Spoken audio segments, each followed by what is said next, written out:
So I'm going to take a little bit different stance than some of the others, right?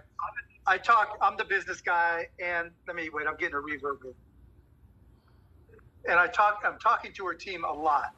And so I want to give you guys some pieces of information that a little bit uncertain for those of you who are trying to look at things from a business standpoint.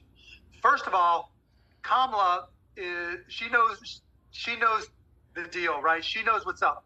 She is open-minded. She is not an ideologue, right? She is not walking in the door saying, this is what I think about everything. This is the only way it's going to be. And she has her own values, which you hear her talk a lot. She has her own goals and her own mission. And honestly, between us, it doesn't always match up with Joe Biden. She is not Joe Biden. And I think what's really interesting to me is that her team now really appears to have learned from what worked for Donald Trump, right? She's not doing it the old Democrats way. She's not doing it the old 2010 way.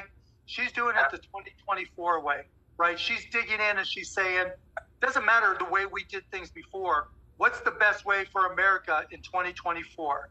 And she's asking the question, how can I get there so that it's good for working people, it's good for people who aren't working, and it's good for business too, right? They don't bring me, they have Spike, and Spike knows them. They have you guys to talk to her about what's happening in America. Spaziki knows all of those things, right? But, I'm the business guy. They bring me in for that Shark Tank shit. And so the cool part is she listens, right? When she's talking about, taxing unearned income, that stuff's not going to happen. When she's talking about taxing capital gains as regular income, that's not going to happen. And then what they've asked me and some other folks I know, they're like, look, you've been blessed, right? You've had things that I never, growing up in Pittsburgh, going to ABA games for my favorite player, John Brisker. Thank you very much. Coach, I know you know exactly who that is, and none of us will know whatever happened. But the important point here is that when we're going in there and we're talking about how can we do things for this country, she's asking folks like me, Mark, you got to give your fair share. What's the best way to do it? She's not just saying, this is the way I think it has to be. And so, things like capital gains, she came out not at 39% today, she came out at 28%. Corporate income, 28%, not as high as it was under Obama, right? So she's finding ways to increase how business people can invest in other businesses. We had long talks with her team about supporting entrepreneurs and supporting startups. And what does she do? She raises the deductions for startups to $50,000. And you know why? You know what they say when they were talking to me? Like, Mark, this isn't going to change a million startups, but if we can have that one kid coming from Indiana University, from Mount Lebanon or Squirrel Hill or Morehouse University, wherever, right? And coming out and creating that one business that changes the world because we were thinking about ways to get them started. That's a big step forward. Honestly, if you go back and look at the guys she's competing against, Biden before, Obama before him, nobody has been as pro-business, particularly pro-entrepreneur, pro-startup, and pro-founder as the vice president, as Kamala Harris.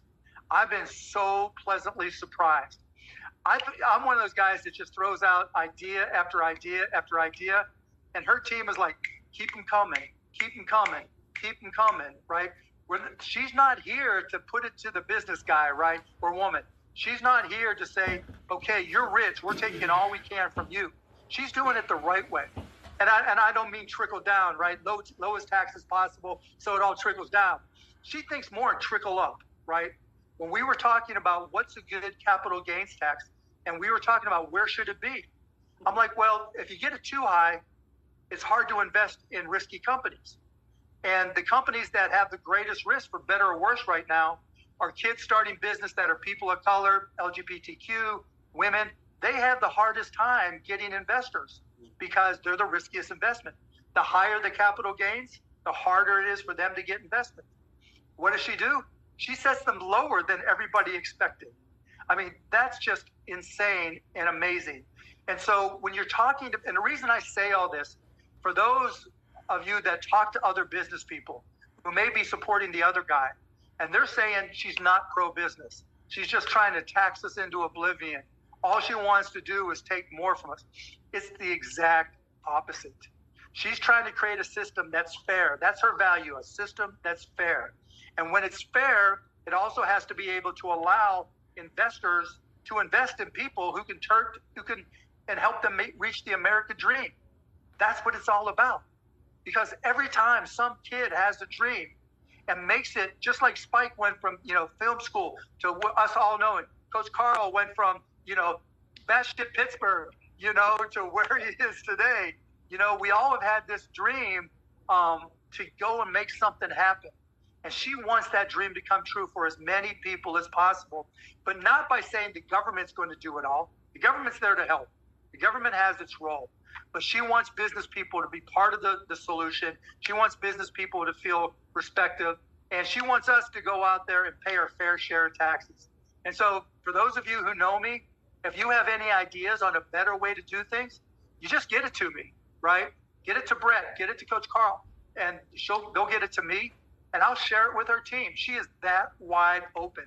And I've never been able to say this with any of the candidates I've worked with over the past 20 years. So I'll leave it at that. And the only thing I'll add is go Mavs.